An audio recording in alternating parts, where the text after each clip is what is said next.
In Unit 15, we're going to take a look at the Cold War. In this particular lesson, we're going to look at how things got started. Notice, though, from the objective that the Cold War itself lasted for 46 years, from 1945 to 1991. The Cold War was neither cold nor a war, really. Instead, it was a competition for influence around the world between the world's two superpowers, the United States and the Soviet Union, the USSR, depicted in this picture as a bear, which was the nickname for Joe Stalin. As I said, both countries emerged as superpowers. We were very concerned that the Soviet Union wanted to spread communism around the world, which they did, and as a result, the Cold War was a period of very heightened tensions, politically, economically, militarily. The Cold War did get hot in the sense that there were two proxy wars that were fought, Korea and Vietnam, and we'll talk about those in separate lessons later in this unit. Cold, in this instance, refers to emotions, if you will, the distance someone is when they're cold and standoffish, that kind of thing. That's what we're looking at when we use the term cold in Cold War here.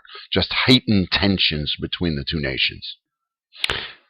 As you can see here, these tensions involved a lot of spying. The Soviet Union sent spies around the world and to the United States, and we sent spies around the world and to the Soviet Union.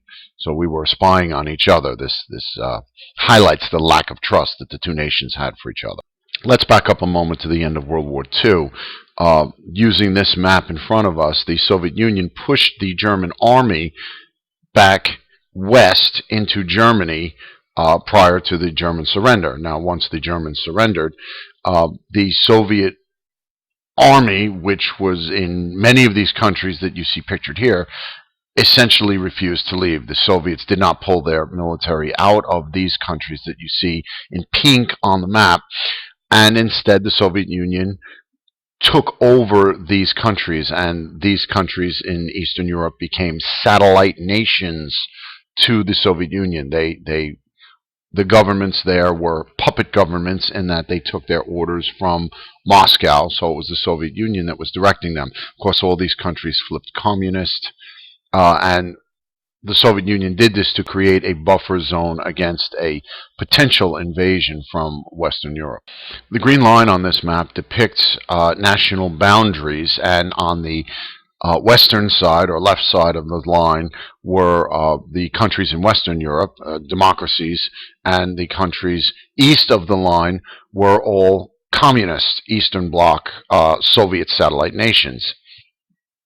Winston Churchill coined the term for the green line as the Iron Curtain, because even though this was a national boundary lines, in fact, there were no movement of people. The communists did not let people leave, otherwise everybody would have left, because no one was really interested in living under a brutal regime that's limiting their lives in so many ways, nor did they allow Westerners in.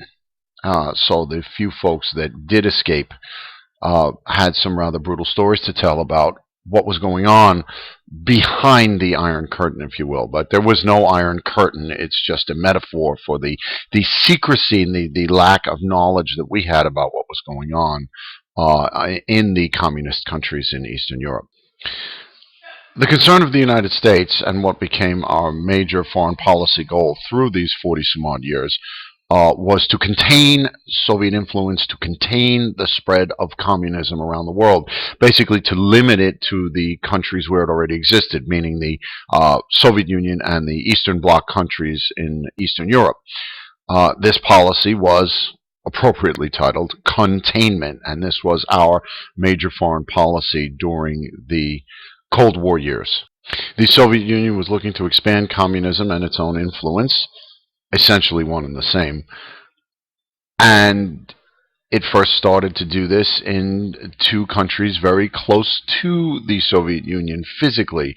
Those were Greece and Turkey. So President Truman at the time, you can see here in 1947, announces that the United States would help any nation threatened by communist expansion.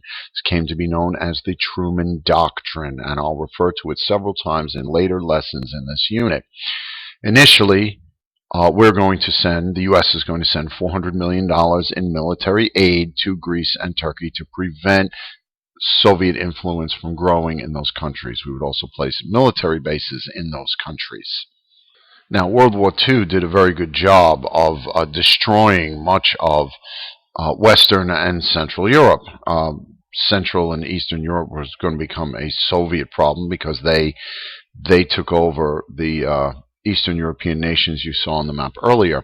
The Western European nations, though, were quite chaotic at this point because so many cities had received so much damage during the war years. There was high unemployment, people were hungry, there was a lot of chaos, a lot of dissatisfaction.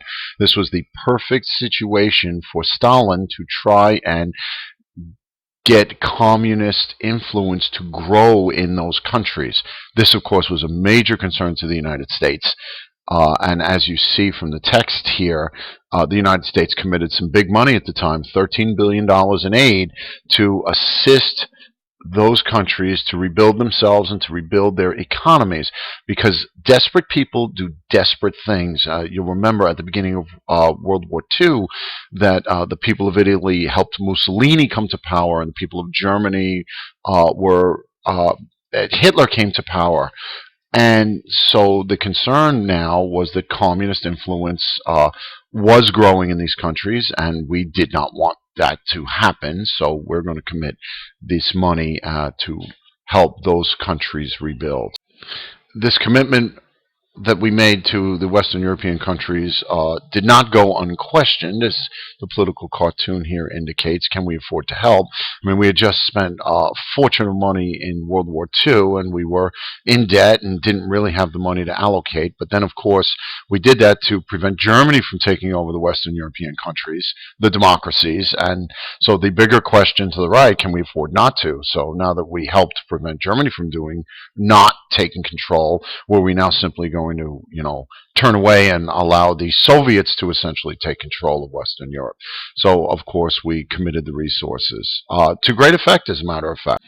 So then, just to sum up, the start of the Cold War was a competition for influence between the world's two superpowers at the time, the United States and the Soviet Union. Notice USSR, that stands for Union of Soviet Socialist Republics, otherwise known as the Soviet Union. Our policy was containment to prevent the spread of communism to other countries. And that containment policy was first applied in Greece and Turkey with what became known as the Truman Doctrine, where President Truman promised to help any nation threatened by communist expansion. That doctrine is going to get us into Korea and Vietnam, both wars. We'll talk about those in later lessons.